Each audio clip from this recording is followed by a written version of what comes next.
Dios es bueno. Gracias nuevamente por estar acá.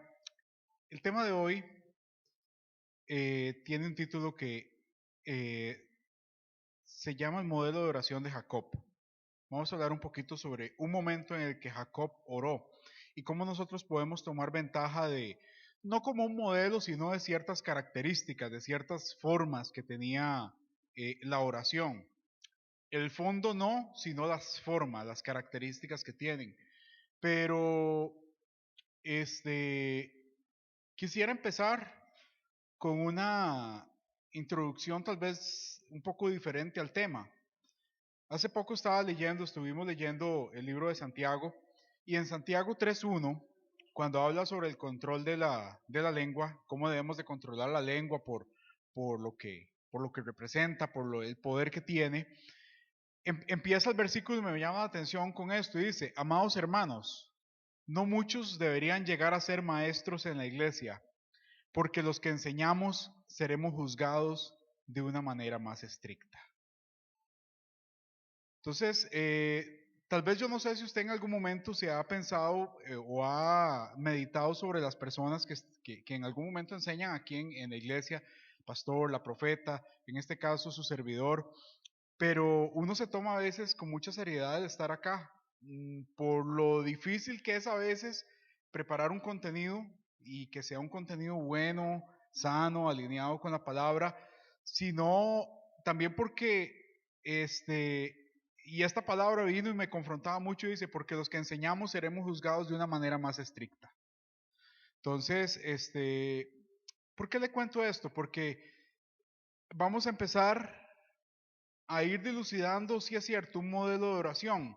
Pero ¿qué es un modelo de oración más allá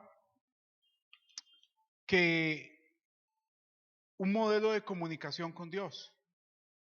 O sea, es un tema de cómo nos comunicamos con Dios. Y con Dios, yo creo que la comunicación o las oraciones pueden tener diferentes matices, pueden tener diferentes formas, pueden tener diferentes tonos. Cada oración es diferente. Todo depende del momento. Por ejemplo, nosotros podemos orar con Dios desde una perspectiva de hijo-padre. Y esa oración es una oración que, si usted se pone a pensar, es una conversación de un hijo con un papá, que no tiene que llevar mayor adorno, que no tiene que llevar mayor cosa, que no tiene que llevar un montón de cosas. Es simplemente un momento de intimidad con papá. Papá, te amo. Papá, ¿cómo has estado? Papá, aquí estoy. Y usted habla en esa situación y no hay mayor complejidad, porque es un momento en donde la comunicación tiene que fluir. Pero ojo con esto, hay comunicación con Dios, con papá. Hay otros momentos, por ejemplo, donde la oración como tal se dirige tal vez no solamente a Dios, sino a una circunstancia. Es en ese momento cuando la oración toma otros matices. Esa oración probablemente viene a ser una oración más confrontativa hacia la situación, donde usted tiene que hacer declaraciones, donde usted tiene que establecer, donde usted tiene que hablar. Entonces, esa oración empieza a tomar matices un poquito diferentes, empieza a tomar matices un poco más legales, más argumentativos, empieza a ser una oración de una forma diferente. Pero aún así es una oración y es una forma de comunicación. La adoración, este momento que acabamos de pasar, es un momento de comunicación con Dios. Es un momento donde Dios, yo me imagino, deja de hacer lo que está haciendo para escucharnos a nosotros cantar. Pero no porque usted y yo cantemos bonito, no porque usted y yo tengamos una voz melodiosa, no, porque Él quiere escuchar nuestro corazón. Más de que lo que sale de nuestra voz es qué hay en nuestro corazón.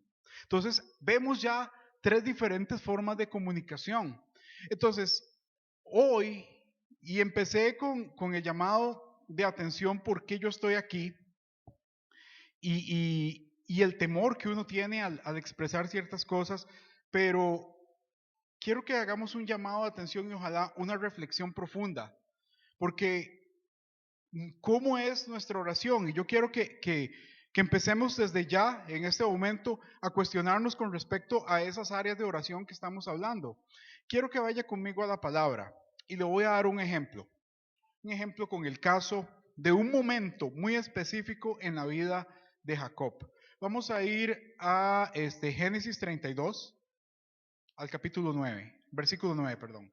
Génesis 32, 9.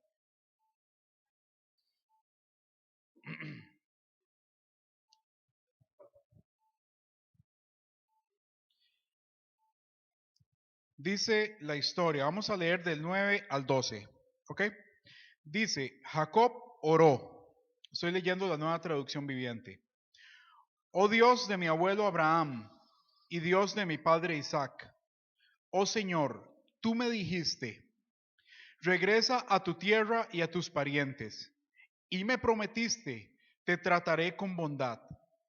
No soy digno de todo el amor inagotable y de la fidelidad que has mostrado a mí tu siervo. Cuando salí de mi hogar y crucé el río Jordán, no poseía más que mi bastón, pero ahora todos los de mi casa ocupan 2 grandes campamentos. Oh Señor, te ruego que me rescates de la mano de mi hermano Esaú. Tengo miedo de que venga para atacarme a mí, también a mis esposas y a mis hijos. Pero tú me prometiste, ciertamente te trataré con bondad y multiplicaré tus descendientes hasta que lleguen a ser tan numerosos como la arena de la orilla del mar. Imposible de contar. Ahí termina el verso 12. ¿Qué pasa con esta oración? Es una oración corta, es una oración sencilla. Para dar un poquito de contexto, Jacob está en medio de un problema.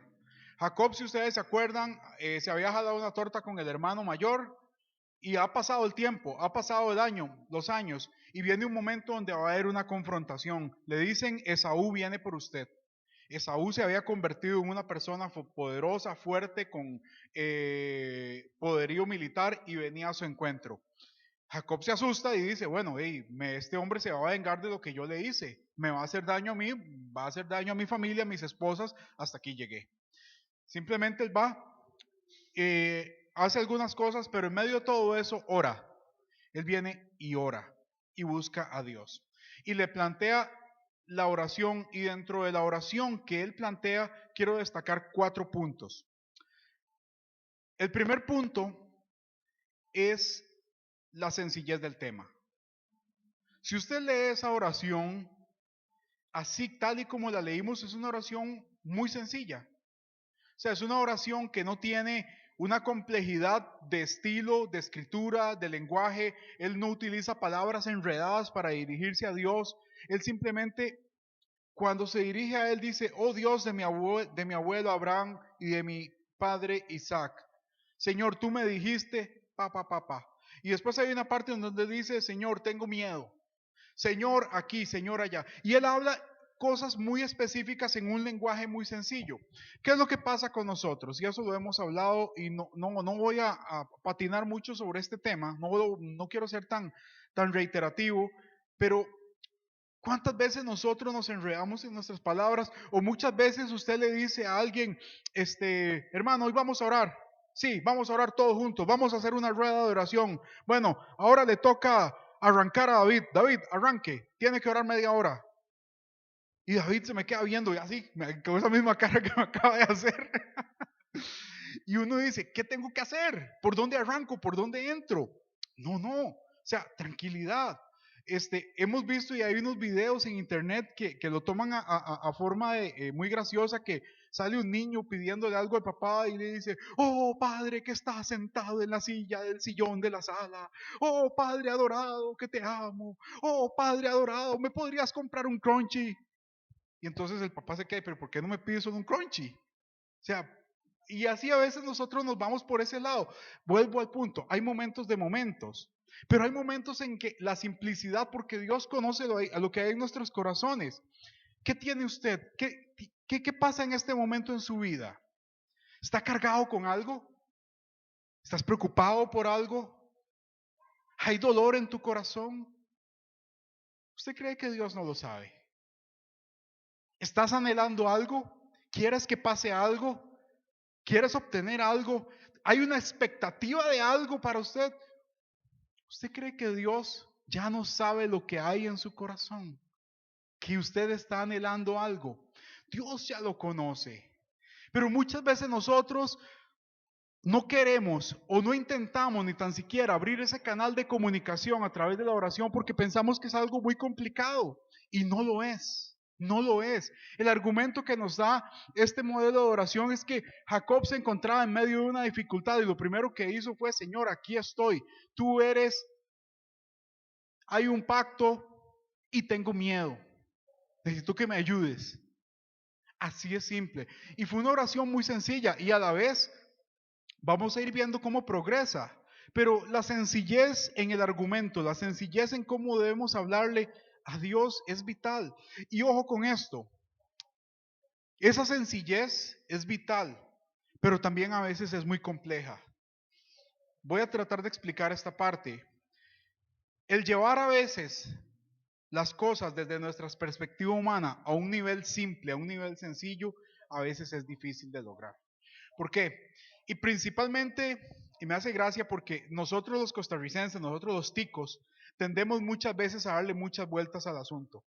Mi esposa tiene una amiga que es extranjera que siempre le dice: es que ustedes los ticos le buscan a todo como 4 vueltas para decirle a una persona: es que estás mal.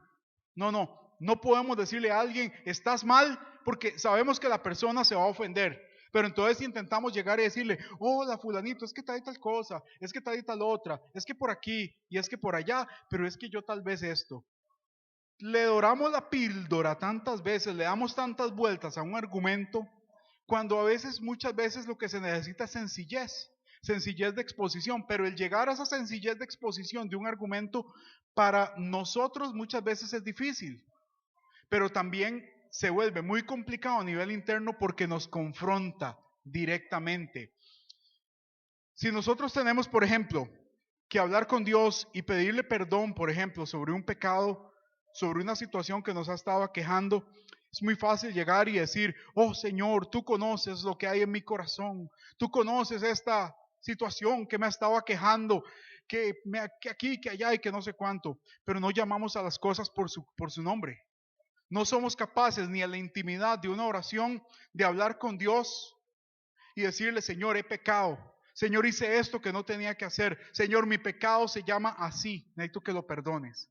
Porque el poder determinar algo de una forma clara e directa es meter el dedo en la llaga, como se dice. Y a nosotros nos cuesta muchas veces llegar a ese nivel de confrontación. Y estoy hablando solamente de nosotros con nosotros mismos. Ahora, ¿qué pasa cuando alguien más nos confronta? ¿Qué pasa cuando alguien más trata de hacer ese señalamiento? Muchas veces es difícil de asimilar, pero vea que lo más difícil es que nosotros aceptemos muchas veces las situaciones que están en nuestra vida, en nuestro corazón. Y si es así, y si yo a usted le digo que puede que usted ya lo tenga muy resuelto, puede que sí, pero si yo a usted le digo: defíname en 3 palabras, 3 áreas con las que usted quiere orar con Dios ya en este momento, ¿cuáles serían? ¿Somos capaces de definir eso? Y a veces creo que nos haríamos un enredo tratando de hacerlo, porque tal vez tenemos el concepto, pero no sabemos cómo aterrizarlo en una palabra. Entonces, es un buen ejercicio lo que hizo Jacob. Pero vea lo interesante de Jacob. Jacob entró en un tema de oración, y se acuerdan que ahora se los hablé al principio, que puede haber una oración de conversación con el Padre. Pero aquí Jacob habló, y vea, a mí me llama mucho la atención, porque la oración se oye muy sencilla, pero la oración de Jacob fue una oración de legalidad, fue una oración de argumentación. Él utiliza 4 argumentos, básicamente, en esos versículos. En 3 versículos él establece 4 argumentos en donde está haciendo una demanda para Dios. La primera, un argumento del pacto. Voy a avanzar porque dice: oh Dios de mi abuelo Abraham y Dios de mi padre Isaac.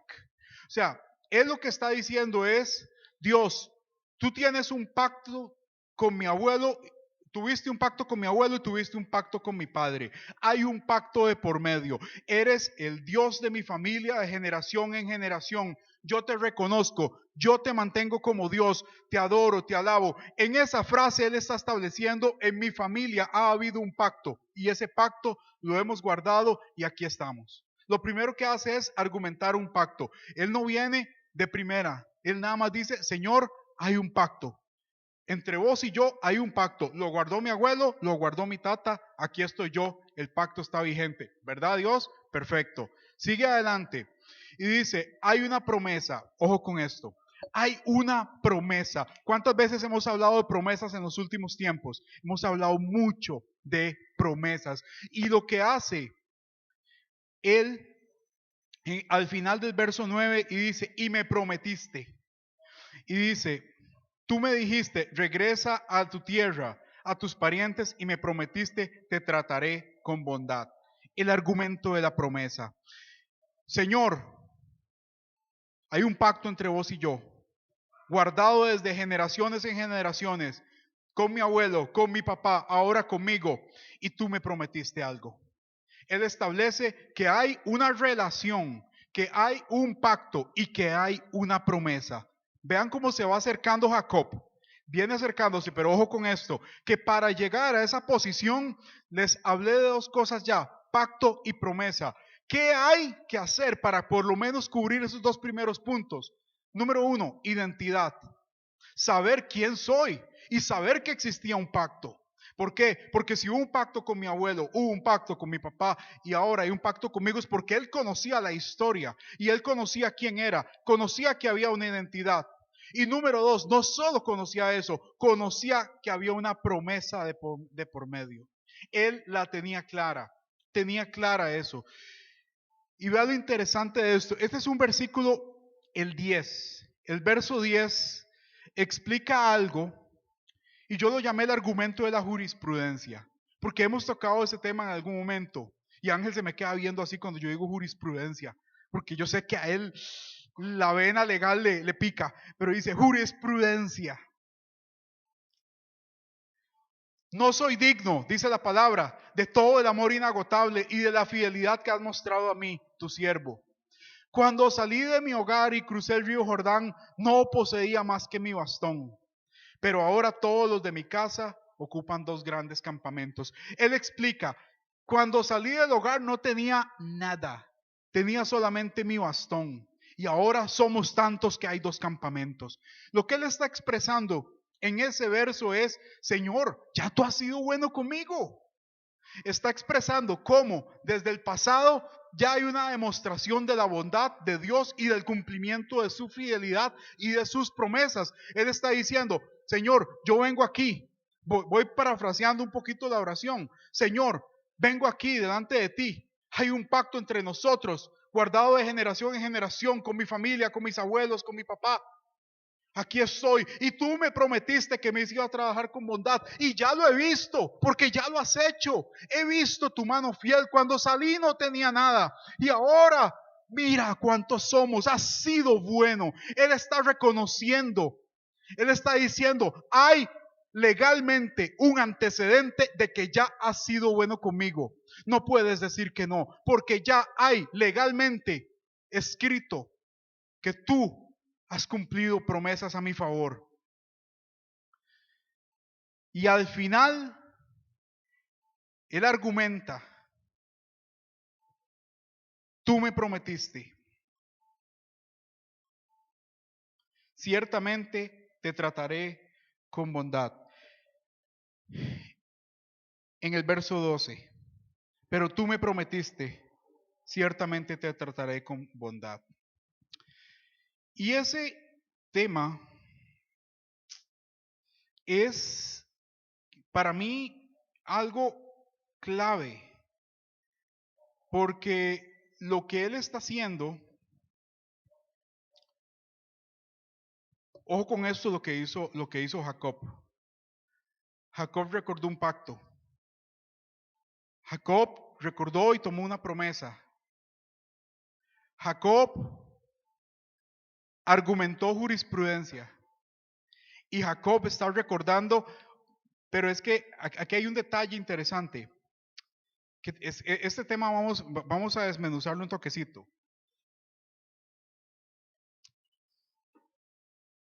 Pero tú me prometiste, dice, pero tú me prometiste. O sea, había una promesa directa.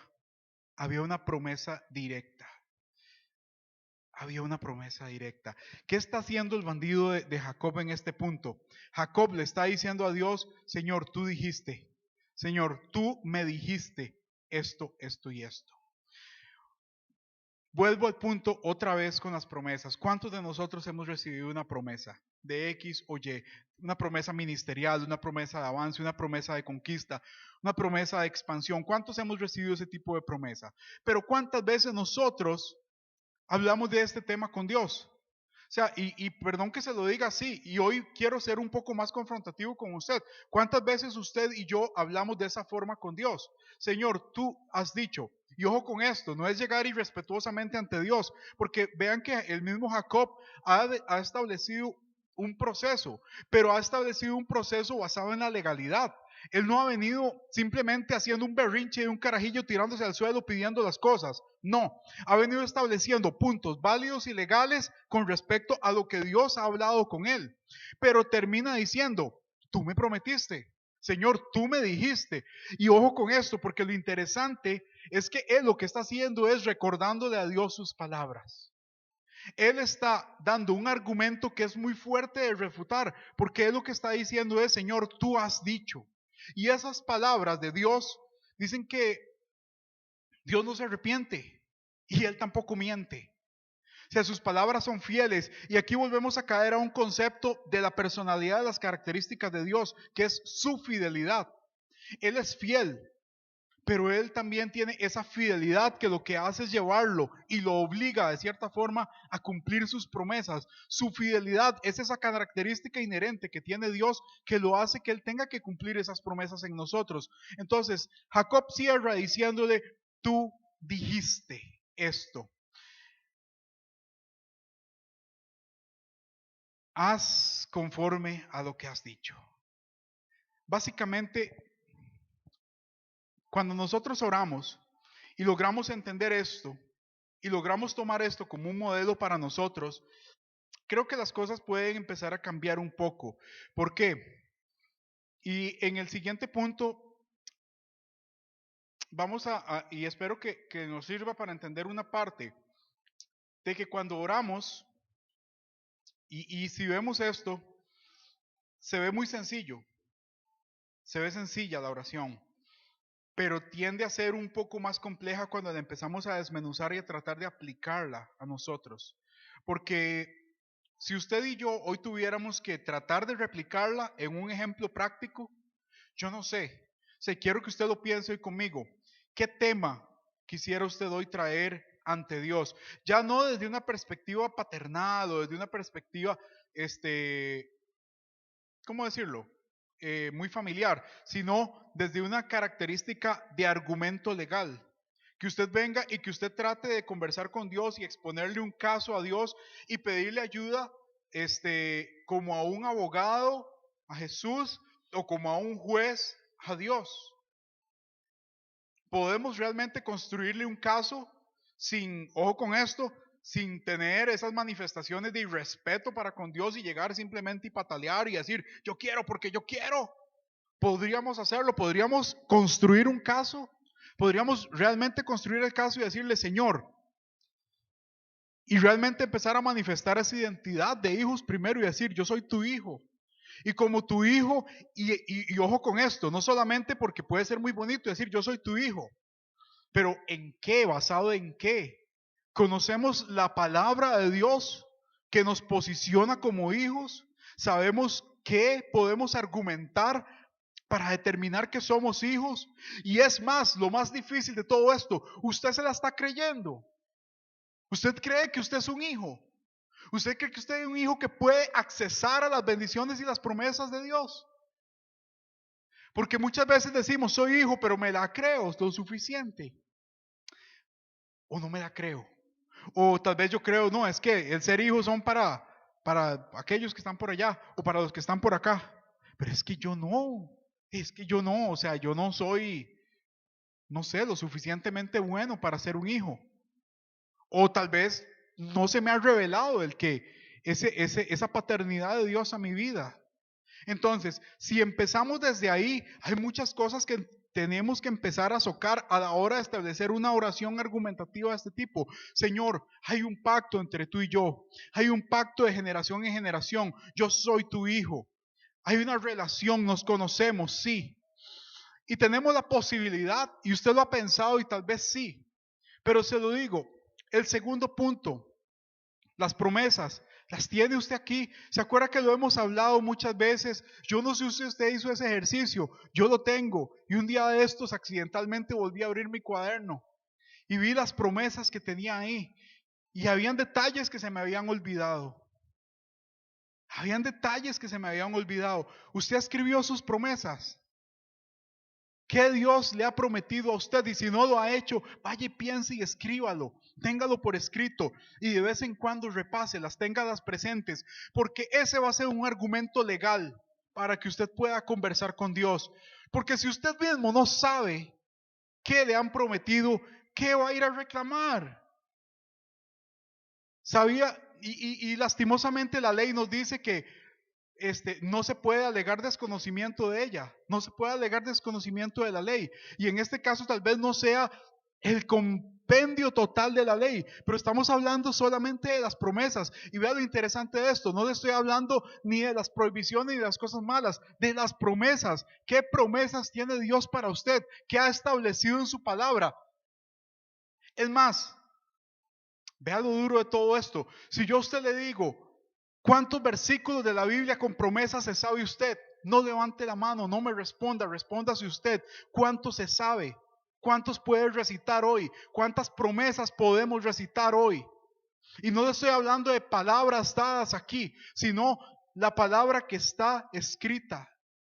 La palabra escrita, lo que ha salido de la boca y del corazón de Dios para usted y para mí.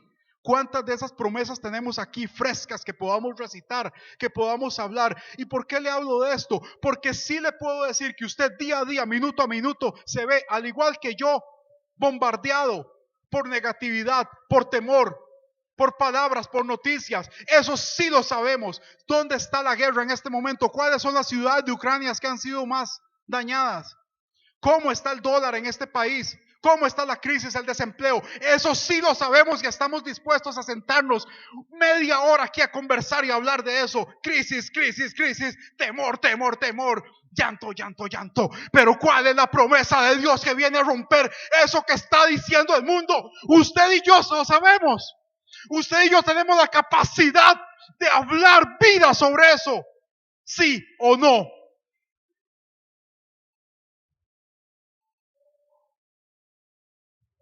Porque yo le abro mi corazón. Muchas veces vengo y soy confrontado y en lugar de volver como un tenista profesional, esa bola de fuego del maligno con un raquetazo de jale de aquí, lo que hago es que me quedo oyéndola. Y al rato reacciono. Pero deberíamos de tener ese instinto de tenista. Qué bonito, vamos a jugar tenis. Deberíamos de tener ese instinto de que lo que caiga de este lado de la net de una vez va para allá. ¿Por qué? Porque no podemos darnos el lujo de estar siendo formados por palabras, por situaciones que el enemigo quiere poner y traer a nosotros. Sino más bien nosotros deberíamos de ser activamente, no sé si la palabra está bien, pero deberíamos de ser declaradores de palabra. Deberíamos de tener las promesas de Dios tan vivas en nosotros mismos que ante cada situación tengamos la capacidad de refutar cualquier pensamiento que venga a nuestra vida, cualquier situación. Y ojo con esto, porque lo he hablado muchas veces, no se trata de que nosotros enfrentemos la vida desde una perspectiva de una superfe. No, yo entiendo, hay cosas que están pasando, la realidad mundial, estamos viendo lo que pasa en el mundo, lo que pasa en nuestro país, todo eso, o sea, está sucediendo y usted y yo nos vemos afectados por los diferentes indicadores económicos. Sí, es cierto, yo lo veo ahí, pero es que una cosa es lo que vemos con nuestros ojos naturales y otra cosa es lo que nuestro ser espiritual determina, lo que nosotros en nuestra identidad de hijos, lo que nosotros en nuestra identidad espiritual podemos hacer. Eso es lo que hizo Jacob. Jacob entendía que venía un ejército en contra de él. Jacob entendía que iba a ser atacado, pero ¿a dónde acudió? No acudió a buscar aliados militares, no acudió a buscar ayuda, sino que lo que hizo fue acudió a su Dios, le planteó la situación y buscó ayuda en él. Tenemos iglesia, necesitamos, es imperante, es necesario que usted y yo tomemos una decisión hoy. Necesitamos comer palabra. Necesitamos apropiarnos de la palabra. Necesitamos hacerlo. Un día de estos vi un escrito que me llamó la atención y no, ojo con esto, no es una crítica. Hay que ver las situaciones y cada cosa. Pero yo sí lo he dicho y tal vez es algo muy, muy personal. Vi algo sobre un predicador en los años 1800 que decía que él se había leído más de 200 veces la Biblia y que las últimas 50 veces que la leyó de rodillas. O sea, me llamaba tantísimo la atención y él decía, él se leyó 200 veces la Biblia y las últimas 50 veces, porque ojo con esto, póngase a pensar, leer la Biblia de rodillas 50 veces, es más, lo pongo así, léase la Biblia una vez, de rodillas. Y si usted me dice, bueno, está bien, yo tengo no dije nombre, no nadie sabe nada, pero yo me puedo pensar, ¿de qué me sirve a mí arrodillarme a leer la Biblia si no la estoy entendiendo? ¿De qué me sirve a mí arrodillarme a leer la Biblia? Y tal vez sin conocer el corazón de esta persona y ni por qué lo hizo. Tal vez había algo muy en especial que Dios había puesto en su vida para que lo hiciera de esa forma. Perfecto, excelente, qué dicha. Pero si yo se le digo, repitamos la misma receta. Yo digo, Iliana, arrodillémonos a leer. Usted se lee el Salmo 119. Usted sabe, arrodillados todos ahí. Como decían antes, con un puñito de maíz en las rodillas. No, hombre, te sabe. Leámonos la Biblia de rodillas usted y yo y con eso vamos a alcanzar salvación. No, olvídelo. O sea, tenemos que llenarnos de palabra, pero tenemos que llenarla con entendimiento, con convicción, por amor. ¿Por qué? Porque es la palabra de nuestro Padre, es la palabra de Dios. Entonces, yo pienso que nos hace falta realmente empezar a caminar un poquito más en esos niveles, empezar a subir nuestro nivel argumentativo con Dios. ¿Por qué? Porque así como nosotros, y me llama mucho la atención porque a través de la escritura se da muchas veces esto, pero hay un ejemplo, una historia en la Biblia que es básica para entender esto, que es la tentación de Jesús. Estando Jesús en el desierto, se le acerca Satanás y empieza a tentarlo y empieza a hablar con él. ¿Y con qué se defiende Jesús? Con la palabra.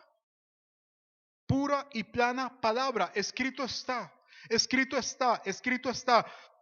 ¿Qué pasa? Usted y yo necesitamos adquirir ese nivel de conocimiento de la palabra, ese nivel argumentativo, no solo para con Dios, sino para repeler los ataques del enemigo.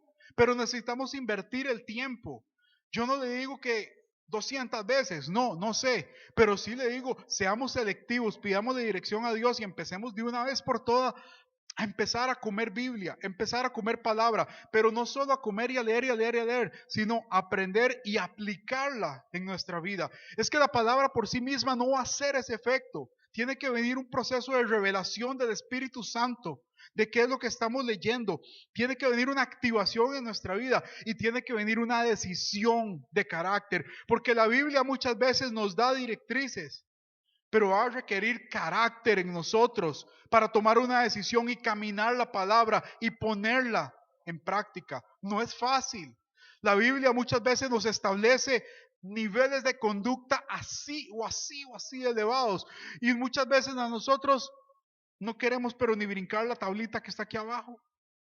Pero eso no es porque sea difícil, es porque lo dije, no queremos. Es porque tenemos que tomar una decisión de brincar y de subir a esos niveles en los que la Biblia nos marca la cancha. Entonces, ¿Qué nos va a ayudar eso? ¿De qué nos sirve todo esto?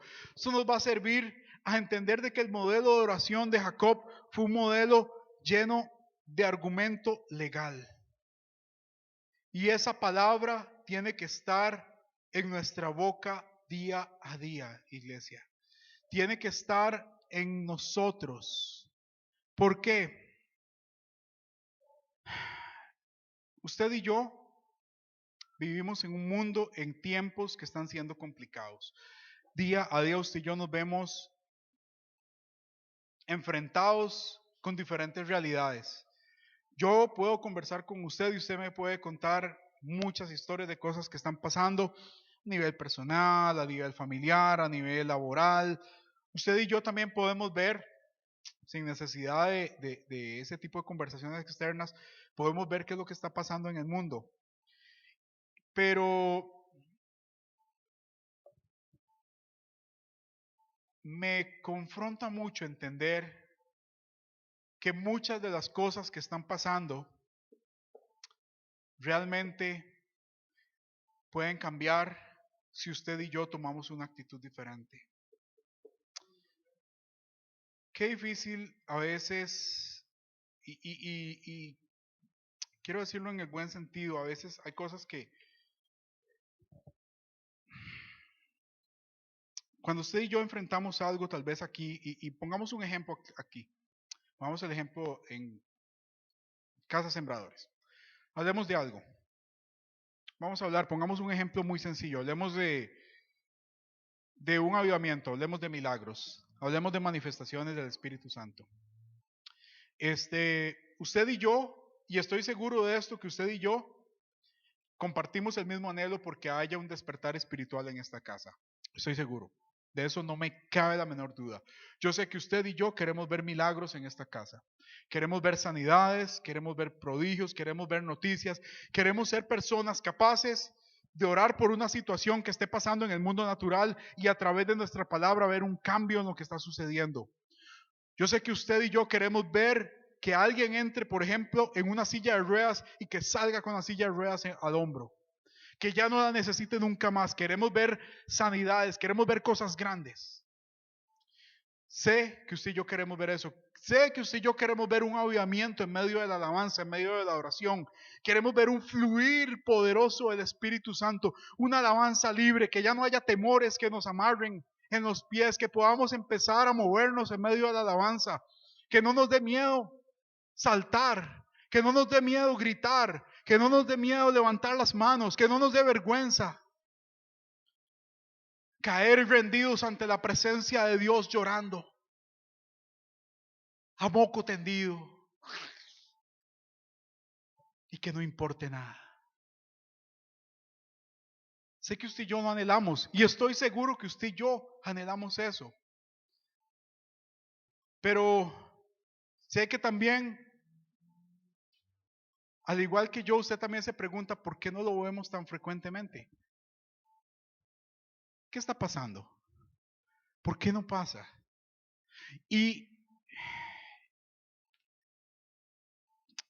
creo que en todo esto nos falta realmente el entender, y ese es solo un ejemplo de algo muy, muy sencillo. Pero, ¿qué pasaría si usted y yo como iglesia, como Casa Sembradores al unísono, nos pusiéramos la meta de decir, queremos de aquí al domingo ver algo diferente en esta casa? Señor, es cierto, yo quiero ver que haya una manifestación de algo diferente. Padre, yo quiero ver que haya un mover del Espíritu Santo diferente. Yo quiero que algo pase.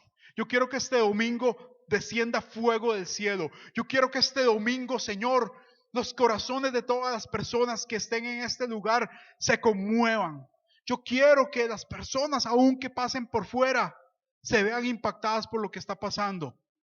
Digamos que usted y yo tenemos ese anhelo. ¿Qué estamos dispuestos de hacer? Así, en un ejercicio muy sencillo de aquí al domingo para que eso pase. ¿Qué estamos dispuestos a hacer? Si yo a usted le digo, hermano, vamos a orar toda esta semana para que eso pase. Yo necesito que usted y yo nos levantemos a las, ¿qué? 3, Juanca, a las 3, ¿te parece? Sí. Vamos a levantarnos a orar 30 minutos a las 3 de la mañana, todos los que estamos aquí.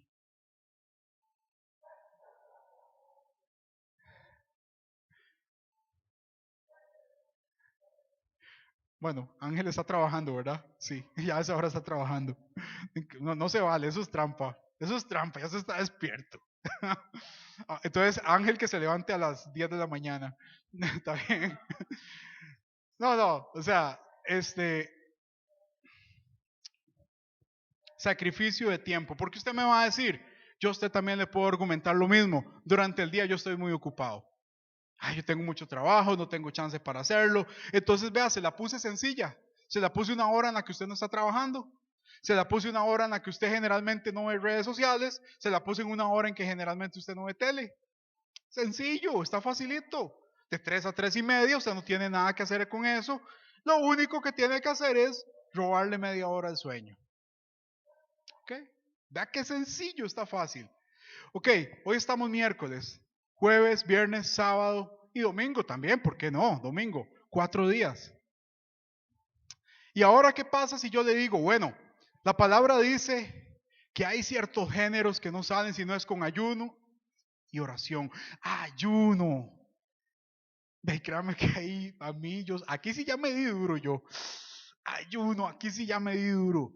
¿Qué pasa si yo le digo, iglesia, pongámonos las pilas y ayunemos estos 4 días también? Todos, pero todos. Y abracemos esto porque queremos ver algo. Y yo no sé si va a pasar. Y yo no le puedo asegurar que el domingo vayan a pasar cosas, porque esto depende de Dios. Pero sé que Dios va a empezar a ver en nosotros un cambio de actitud.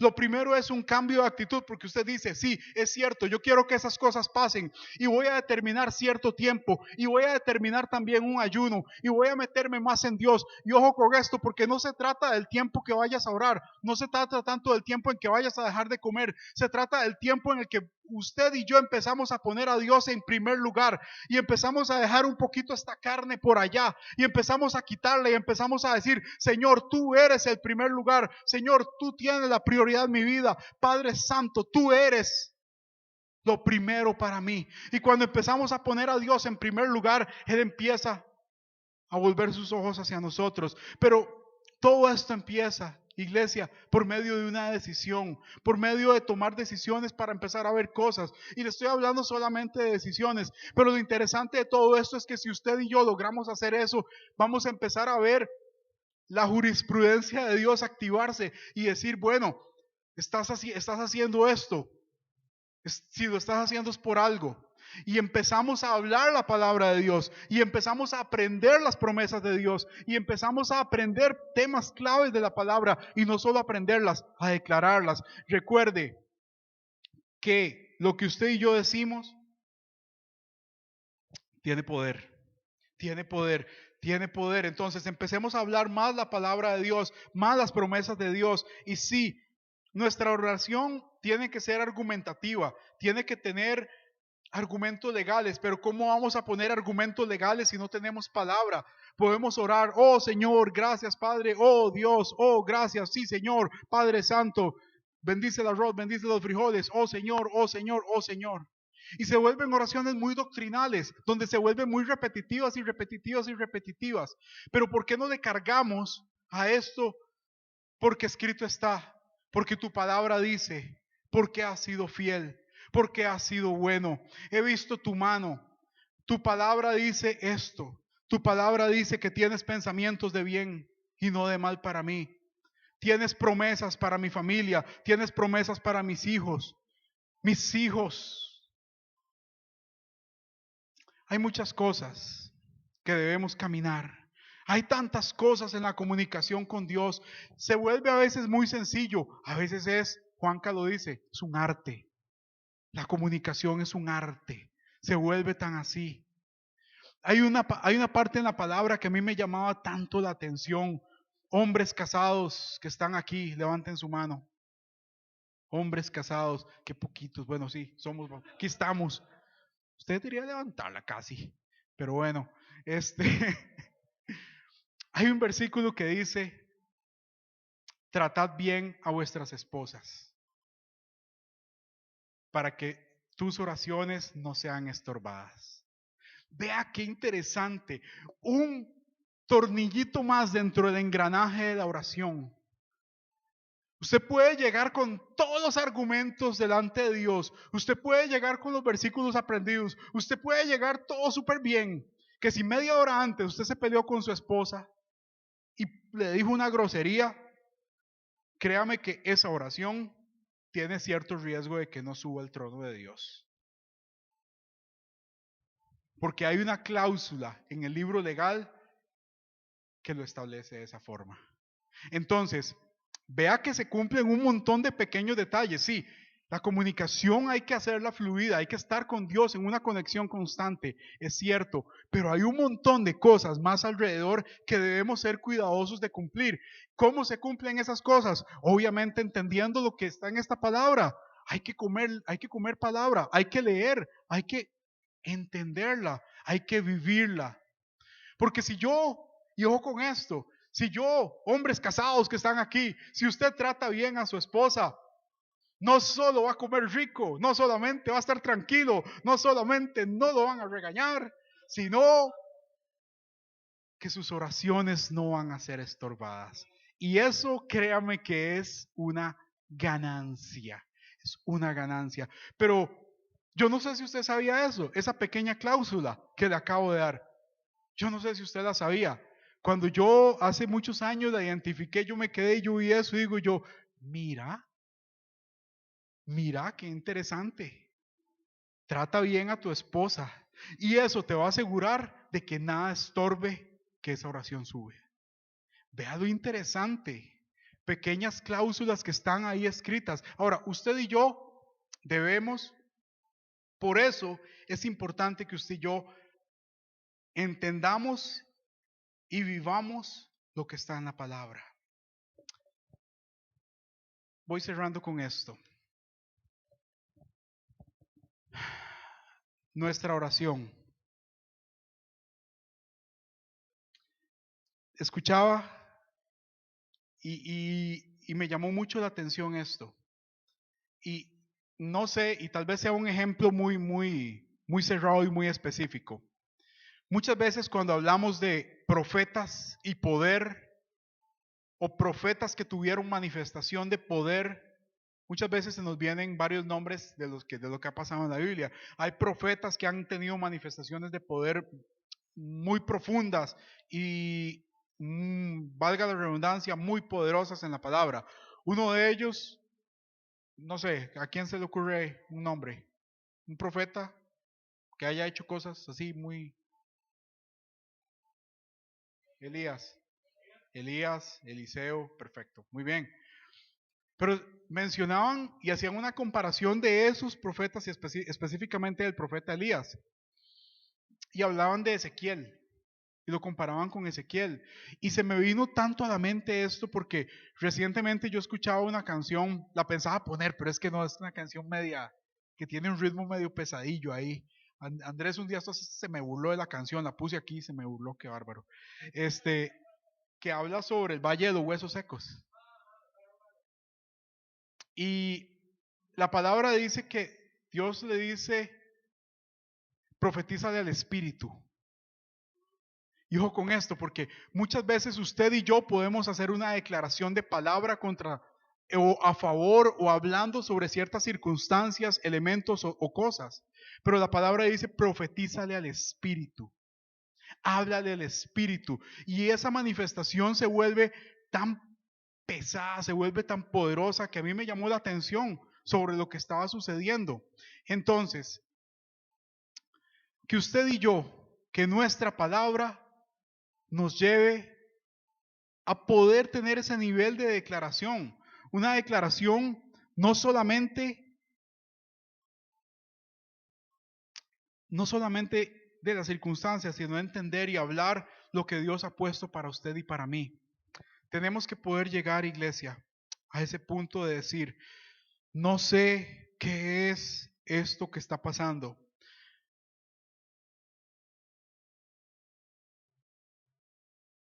Usted y yo nos enfrentamos muchas veces a cosas. Y si algo he logrado entender, y no siempre, quiero ser sincero con usted, no siempre. A veces pasan cosas que uno enfrenta y usted las toma desde una perspectiva natural. Y yo no sé, o sea, cosas en el trabajo, situaciones, presiones, etcétera, dificultades, y usted dice, esto es algo natural y normal.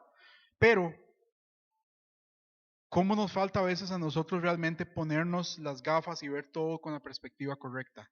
Que hay algo espiritual detrás de lo que está pasando y que podemos espiritualmente tomar control sobre las situaciones, declarar, hablar.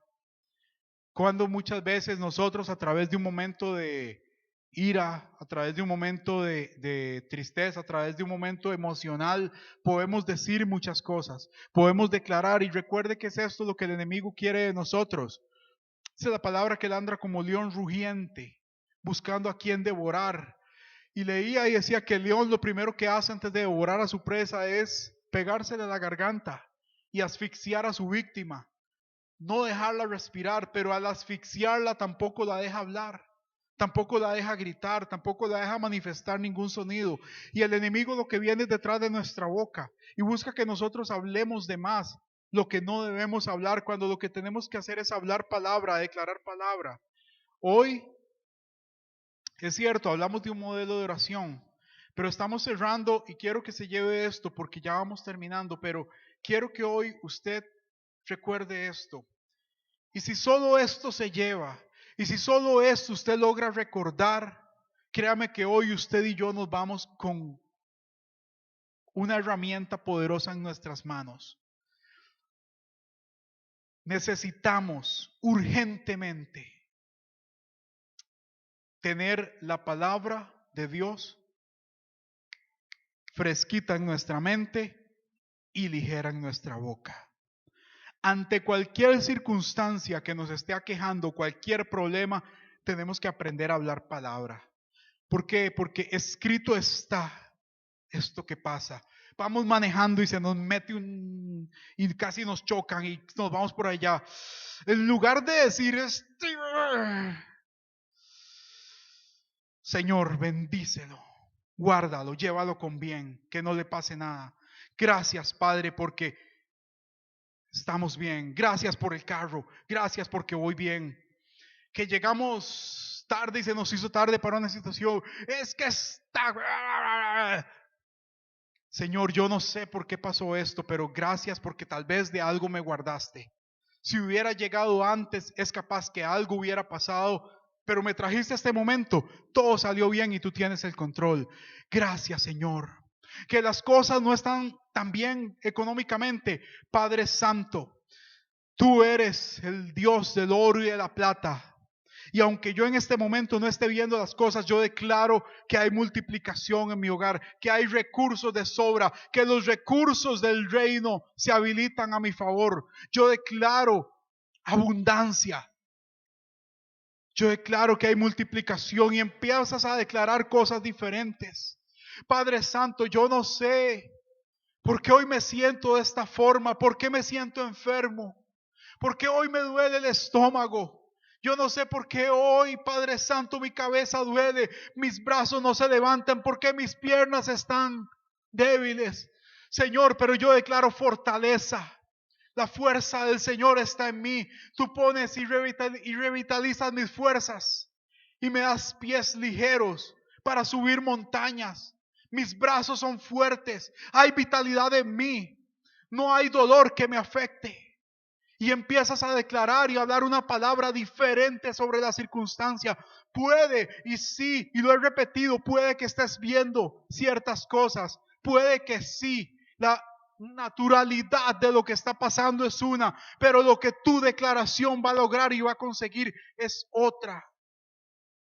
Tenemos que empezar a tomar una actitud diferente, iglesia.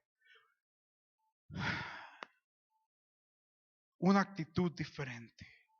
Y yo no sé hoy qué se va a llevar usted, pero yo me llevo una decisión de cambio. Porque los tiempos que se avecinan así lo demandan de nosotros, así lo requieren. Usted y yo no podemos entrar en la temporada que se está hablando para este país sin armas y sin herramientas espirituales para poder movernos en medio de eso. Ahí donde usted está, cierre sus ojos. Quiero que se tome, vamos a tomarnos 5 minutos. Le voy a regalar 5 minutos y con eso terminamos. Y estos 5 minutos, ahí donde usted está, quiero que le dé gracias a Dios. Vamos a empezar a adorar 5 minutos. En este momento no necesitamos música, no necesitamos nada. Quiero que usted ahí abra su boca y empiece a agradecer. No sé si hay algo específico que quieras agradecerle a Dios. Hay montones de cosas. Gracias. Dile gracias, gracias, gracias. Dile gracias. Aspira. Llena tus pulmones de aire y dile gracias. Dile gracias porque pudiste respirar. Gracias porque puedo respirar. Yo no sé si tienes conciencia, pero si a Dios le place, este puede ser el último segundo donde respires. Y a Él le place darte la posibilidad de respirar un segundo más. Un segundo más. Tienes el chance de que los próximos 5 segundos vas a respirar. Dile gracias, Señor, porque me estás dejando respirar. Gracias por el aire que respiro, porque no necesito una máquina para respirar. Gracias porque puedo hacerlo libremente, porque puedo abrir mi boca y hablar. Gracias, gracias. ¿Piensas que es gratis? No lo es, no lo es. Él te lo está dando, te lo está dando. Te lo está dando, te lo está regalando. Piensas que es porque, sos perfecto, no pasa nada, mis pulmones están bien. Sí, es cierto, pero es porque Él así lo tiene para contigo. Su misericordia te alcanza, no todos los días, te alcanza cada segundo. Cada segundo te alcanza al tener esa posibilidad de respirar. Al tener esa posibilidad de respirar. Iglesia, tienes que entenderlo.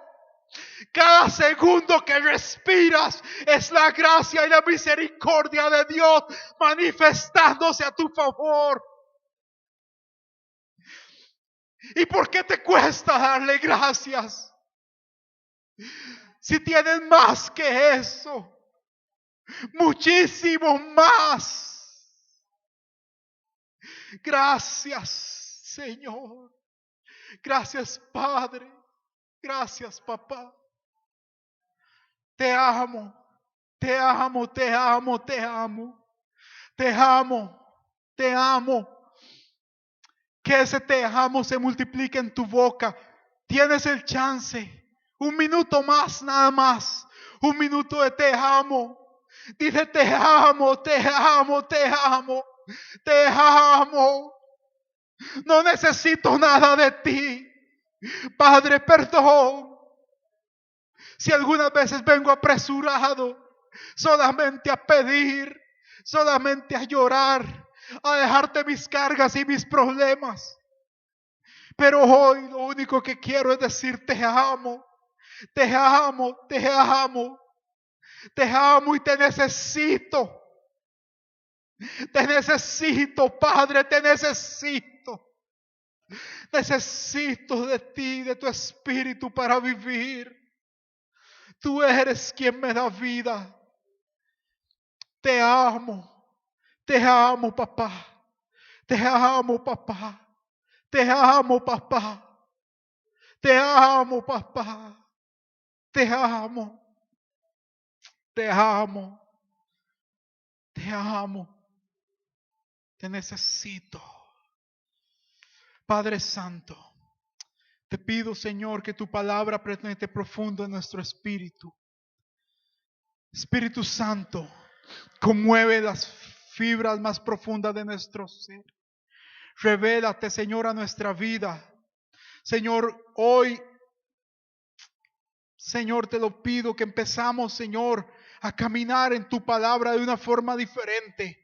Que hoy empecemos, Señor, realmente a tomar, Señor, tu palabra como esa herramienta, como esa arma viva en nosotros para caminar, para defendernos, para producir en este mundo lo que tú tienes determinado para nosotros, que a través de nuestras palabras, Señor, se produzca vida, que a través de nuestras palabras se produzca, se creen cosas, Señor, en el mundo físico y material, que ya están predestinadas para nosotros en el mundo espiritual.